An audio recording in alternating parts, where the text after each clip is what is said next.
송은재TV 시작하겠습니다. 태풍으로 전국이 긴장하고 있는데 새로운 뉴스도 속속 터져 나오고 있습니다. 세 가지 뉴스를 한번 살펴보겠습니다. 노무현 전 대통령 죽음과 관련해서 가짜뉴스를 퍼뜨렸다라는 혐의를 받고 있는 정진석 국민의힘 의원이 실형을 선고받았습니다. 징역 6개월 1심에서 징역형을 선고를 받았습니다. 이례적인 일입니다. 이게 뭘 이야기하는지를 한번 짚어보겠습니다. 또 이재명의 부인인 김혜경의 비서처럼 경기도 공무원이 김혜경의 비서, 김혜경만의 비서가 아니고 이재명과 김혜경의 비서처럼 활동을 한 부분, 법인 카드를 쓴 부분, 이 부분도 실형이 선고가 됐습니다. 이렇게 되면 왜 김혜경에 대한 제대로 된 수사, 빨리 이재명 부분을 수사하지 않느냐라는 이야기가 나올 수밖에 없습니다. 한번 따져보고요. 그 다음 또 하나는 민주당의 혁신위 김원경이 혁신안을 발표를 했습니다. 그러니까 전당대회에서 당대표를 지금까지는 대의원 몇 퍼센트, 또 권리당원 몇 퍼센트, 일반당원 몇 퍼센트 뭐 이런 식으로 쭉 나뉘어 있었는데 대의원 제도를 아예 없애버리고 권리당원 70%, 여론조사 30%로 차기 당대표를 뽑자라고 하는 혁신안을 내놓았습니다. 이게 의미하는 부분 한번 짚어보겠습니다. 먼저 정진석 의원입니다. 정진석 의원이 노무현에 대해서 가짜뉴스를 퍼뜨렸다. 이게 2017년도의 일입니다. 그러니까 자신의 페이스북에 민주당 쪽에서 계속해서 이명박 정부의 정치 보복 때문에 노무현 대통령이 사망했다. 뭐 이런 주장을 계속해서 정진석 의원이 자신의 페이스북에 글을 올렸습니다. 글을 올린 부분이 노무현을 이명박이 죽였단 말인가? 라는 제목 아래서 부인 권양숙 씨와 아들이 박연차 씨로부터 수백만 달러의 금품, 뇌물을 받은 혐의로 검찰 조사를 받은 뒤에 부부싸움 끝에 권 씨는 가출하고 그날 밤 혼자 남은 노 대통령이 스스로 목숨을 끊은 사건이다 라고 했습니다. 여기에 대해서 노무현의 아들인 노건호가 고발을 하면서 이게 재판에 회부가 됐습니다. 허위 사실에 의한 명예훼손입니다. 사자 명예훼손. 이 사건에 대해서 조금 전에 서울중앙지법 박병곤 판사입니다. 박병곤 판사가 징역 6개월 실형을 선고했습니다. 검찰은 벌금 500만 원을 구형을 했습니다. 그런데 검찰의 구형보다 10배, 100배 더 넘는 징역형을 선고를 했습니다. 2심에서 지금 항소를 하겠다라고 했는데 2심, 3심에서 확정이 되면 의원직 상실형입니다. 금고 이상의 형을 받으면 국회의원은 의원직이 상실이 됩니다. 이 지금 노무현의 죽음을 둘러싼 이 논란은 제가 한번 다시 정리를 해드립니다. 제가 그 당시에 이명박 청와대도 취재를 했었고 노무현이 대통령을 마치고 난 다음에 김해 봉화마을에 와 있을 때도 밀착해서 취재를 했습니다. 사람의 죽음은 이게 우울증이 오기도 하고 사람의 죽음의 원인이 뭔지를 단정할 수는 없습니다. 그런데 그 당시에 노무현 전 대통령이 소위 박연차 회장으로부터 뇌물을 받았느냐? 검찰 수사에 노무현의 죽음으로 이 검찰 수사가 중단이 됐습니다. 그런데 박연차로부터 금품 뇌물을 받은 것은 검찰 수사에 거의 확정적으로 나왔습니다. 이게 노무현의 죽음으로 이어졌느냐라는 것은 누구도 장담할 수는 없습니다. 또 이명박 대통령의 정치 보복 이야기가 나오는데 직접적인 원인은 아닙니다. 박연차 회장의 탈세라든지 이걸 조사하는 과정에서 박연차가 이 부분을 부른 겁니다. 노무현의 정말 동네 오랜 동생이고 친구죠. 박연차가 부른 부분에 의해서 지금 수사가 착수가 됐던 겁니다. 그런 인과관계를 그렇게 직접적으로 맺을 이유는 없다, 근거는 없다라는 것을 말씀을 드리고요. 지금 노무현이 죽을 당시에 권양숙과 부부 싸움을 했느냐, 권양숙이 골프 치러 집을 나갔느냐, 이런 이야기들은 확인할 수가 없습니다. 구체적인 근거로 이명박의 정치 보복 또는 검찰의 수사 이걸 구체적으로 그대로 갖다 연결시키는 것은 맞지 않습니다. 만약 재판부가 정진석이 가짜뉴스로 명예훼손을 했다면 징역형, 실형을 선고하는 것 이것은 맞다고 봅니다. 누구든지 가짜뉴스를 퍼뜨리면 징역형을 받아야 하고 받을 수 있고, 또 이게 저는 정말 심하게 말씀을 드리면 연쇄살인범과 같다. 그냥 두면 계속해서 가짜뉴스를 퍼뜨리기 때문에 빨리 체포하고 구속해야 된다라고 말씀을 드리는데, 그렇다면 지금 500만 원 벌금을 받은 유시민은 뭐며 김의겸은 뭐며 김어준은 뭐냐라고 하는 겁니다. 이게 지금 소위 김명수 사법부에서 가장 큰 문제점입니다. 이 판사가 진영별로 이렇게 나뉘면서 재판이 고무줄 재판이 되어버린 겁니다.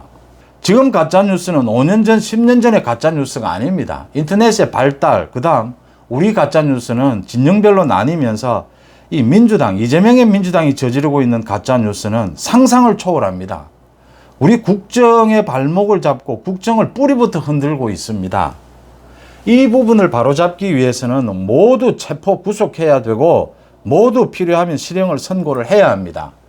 김의겸, 김어준, 유시민 모두 지금 체포 구속해야 되고, 유시민 경우에는 재판 지금 이제 2심이 열리고 있는데 재판 결과가 달라져야 합니다. 며칠 전에는 오늘 기소가 됐습니다. 그 조국의 딸 조민에 대해서 한 유튜브에서 조민이 임신을 했다, 조민이 이준석과 곧 결혼한다, 이런 가짜 뉴스가 나와서 조국이 굉장히 한탄하고 조국이 굉장히 화를 냈다, 화가 날 겁니다. 뭐 어쨌든 지금 뭐 힘든 상황에서 그런 가짜 뉴스까지 나오게 되면 뭐 이재명의 민주당은 말을 해도 소용이 없습니다. 가전 가짜 뉴스 괴담을 퍼뜨리는 걸로 자기 방탄을 삼고 있기 때문에 저기는 뭐 말귀를 알아듣지도 않습니다. 조국도 아마 느꼈을 겁니다. 이번에 이 가짜 뉴스가 얼마나 아프다는 걸, 얼마나 사회적으로 해악이 된다는 걸. 가짜 뉴스는 근절을 해야 됩니다. 어느 진영이든 가리지 않고, 지금 뭐 유튜브를 보면 나훈아가 죽었다, 남진이 죽었다, 이미자가 죽었다, 이런 유튜브가 그대로 떠다닙니다. 유튜브는 언론이 아니어서 이게 뭐 규제 처벌하기도 힘들다, 이젠 그런 말이 통하지 않습니다. 지금 많은 법안도 나와 있고 지금 또 새로운 법안도 준비 중입니다. 민주당, 국민의힘 마찬가지입니다. 그러니까 기존의 언론도 가짜뉴스를 퍼뜨리면 그건 언론이 아닙니다. 마찬가지로 유튜브도 가짜뉴스를 퍼뜨리면 엄벌에 처해야 된다라는 부분을 짚어봅니다. 이재명과 김혜경 부부를 위해서 개인 비서처럼 이렇게 법인카드를, 경기도의 법인카드를, 이 법인카드를 쓴 이 배 씨에 대한 1심 판결이 나왔습니다. 징역형 실형이 선고가 됐습니다. 그러니까 징역 10개월에 집행유예 2년, 사회봉사 160시간입니다. 실형이 선고가 됐습니다. 수원지법 재판장은 황인성 판사입니다. 이 재판부가 이 혐의를 모두 인정했다라고 하는 겁니다. 그 당시에 이재명의 부인인 김혜경 씨가 다른 민주당 의원들의 부인들을 모아놓고 밥을 산 것, 이건 선거법 위반입니다. 이 부분에 대해서 문재인 정권 당시에 경찰이 수사를 했는데 수사가 제대로 되지를 않았습니다. 그래서 김혜경 부부는 빼고 지금 이 배모 씨만 기소가 돼서 배모 씨가 이제 실형을 받은 겁니다. 그 당시에 이 법인카드로 약을 사서 이 김혜경에게 갖다 주고 김혜경의 아들이 뭐 먹었다라는 것이고, 김혜경에게 초밥을 사다 나르고 뭐 각종 별의 일이 다 터져 나왔습니다. 그러니까 이 같이 가담을 했던 공무원의 폭로에 의해서 이게 시작이 됐던 겁니다. 경기도의 법인카드는 공무원이 쓰게 되면 모든 간부들의 결재를 받아야 합니다. 총무과의 결재가 모두 일어나야 합니다. 그러니까 법인카드를 쓰는 부분은 이 배모 씨가 공무원으로서 법인카드를 썼다면 이 모든 것은 경기도에 당시에 관계되는 공무원들이 다 알고 있었고 간부 공무원들이 다 알고 있는 부분입니다. 경기도에 당시에 국장들이 업무 추진비를 나눠서 낸 부분도 확인이 됐습니다. 이 부분에 이제 실형이 선고가 됐으면 이게 문재인 정권 때 경찰에 의해서 제대로 수사가 되지를 않아서 그 이후에 다시 재수사를 해서 이게 지금 검찰에 기소가 됐습니다. 이제 서둘러야 합니다. 이재명과 김혜경이 모르는 매일같이 자기들 밥상에 올라오는 초밥이 이게 어떻게 올라오게 됐고 이걸 누구 돈으로 산 것, 그걸 만약 이재명, 김혜경이 몰랐다면 자기가 먹는 지금 초밥이 무슨 돈으로 샀고 이걸 누가 사왔는지를 확인하지 않았다면 그건 말이 되지를 않는 것이지 않습니까? 김혜경을 빨리 수사해야 되고 이재명을 수사해야 됩니다. 그 수사하는 첫 걸음은 이 배모 씨가 쓴 이 법인카드를 결제한 당시에 경기도의 그 간부 공무원들 그 라인을 수사하면 모두가 드러나게 됩니다. 당시에 경기도 공무원에 총무과에 소속된 공무원이라면 이 사실 모두 다 알고 있습니다. 이건 모를 수가 없습니다. 빨리 공무원들, 관계 공무원들을 수사해서 김혜경과 나아가서 이재명을 기소해야 합니다. 필요하면 구속까지 해야 됩니다. 이게 지금 예산을 경기도 법인카드를 가지고 사적으로 이재명 부부가 사적으로 모두 쓴 것입니다. 이 예산을 횡령한 것입니다. 그 부분을 재판부가 모두 인정을 한 것입니다. 그 부분을 확실하게 해둬야 합니다. 김은경 혁신위원장이 혁신 아니다라고 하면서 뭐 여러 가지를 발표를 했습니다. 뭐 3선 이상에 대해서도 공천 제한을 한다라는 게 있었는데 당내가 너무 시끄러우니까 그 부분은 후퇴를 하고 대신에 이제 기존의 올드보이들 또 3선 이상들은 자진해서 좀 용퇴를 해라 이런 말을 하고 현역 의원들을 한 절반 가까이 쳐낼 수 있는 그런 근거도 마련을 했습니다. 상대평가에서 좋지 않은 이런 점수를 받게 되면 공천에서 크게 제한하는 이런 안도 내놓았습니다. 가장 중요한 것은 관심을 끌었던 이제 대의원제를 없애느냐라는 부분입니다. 없앴습니다. 없애자 했습니다. 그러니까 지금은 권리당원 뭐 40%, 대의원, 당대표를 뽑는 그 룰입니다. 대의원 30%, 여론조사, 그 다음 일반 당원 이렇게 나뉘어져 있는 것을 권리당원 70%, 국민 여론조사 30%로 차기 당대표를 뽑자라고 했습니다. 이제 반명들은 모두 한마음으로 모두 들고 일어나야 합니다. 이건 쉽게 말씀드려서 정청래를 당대표로 뽑겠다라고 하는 것입니다. 그러니까 권리당원들 손으로 여론조사는 이렇게 양념으로 끼워 넣은 것이고 권리당원들 손, 개딸들 손으로 차기 당대표를 뽑자라고 하는 것입니다. 이걸 가장 목소리를 높여서 주장한 사람이 개딸들이고 정청래입니다. 그러니까 이재명의 지시에 의한 것입니다. 이제 뭐 김원경은 해산한다라고 했는데 이재명이 김원경에게 혁신위원장 자리를 주면서 준 역할이 이 부분이었던 겁니다. 이재명이 자신이 구속될 것을 이제는 각오를 하고 있다라고 하는 점입니다. 구속은 불가피하다. 그렇다면 자기 당권을 놓칠 수는 없다.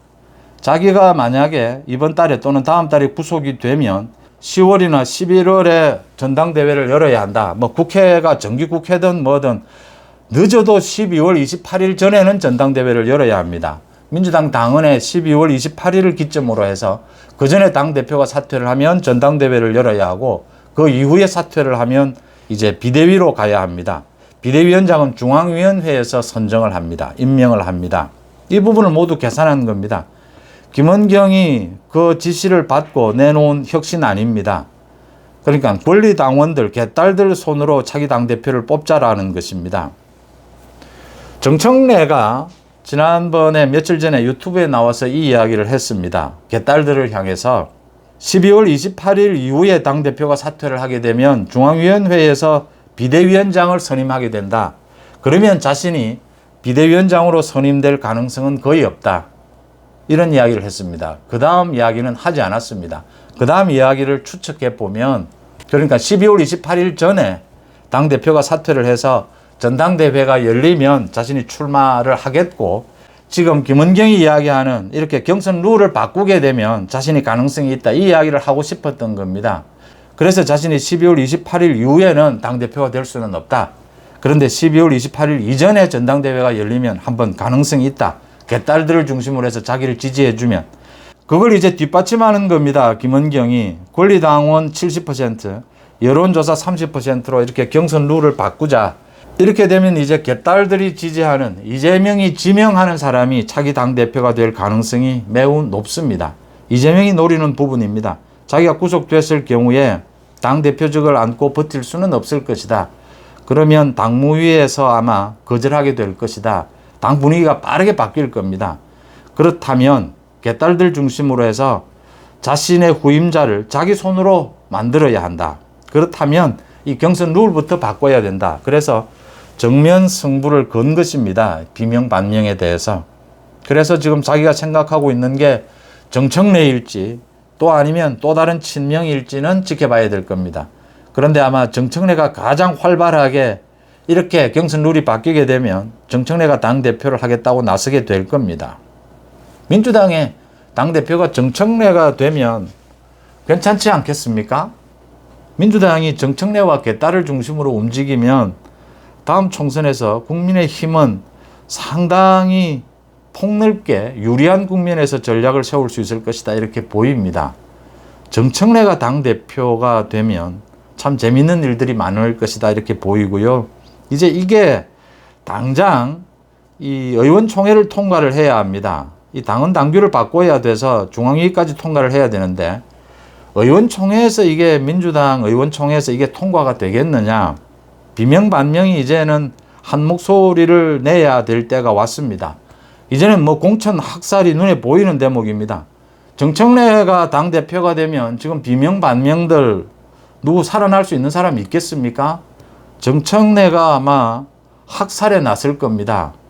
비명반명들이 이제는 뭉칠 수밖에 없고 사실상 물밑에서는 지금 목숨을 건 공천 전쟁이 시작이 된 것입니다. 민주당에서는 오늘 뭐 28일, 29일 워크숍을 가진다라고 하는데 이 부분에 대해서 아마 의원들의 의견을 모으게 될 겁니다.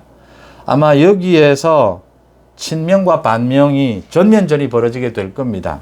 최종 뭐 전투입니다. 여기에서 이제 살아남느냐 죽느냐입니다.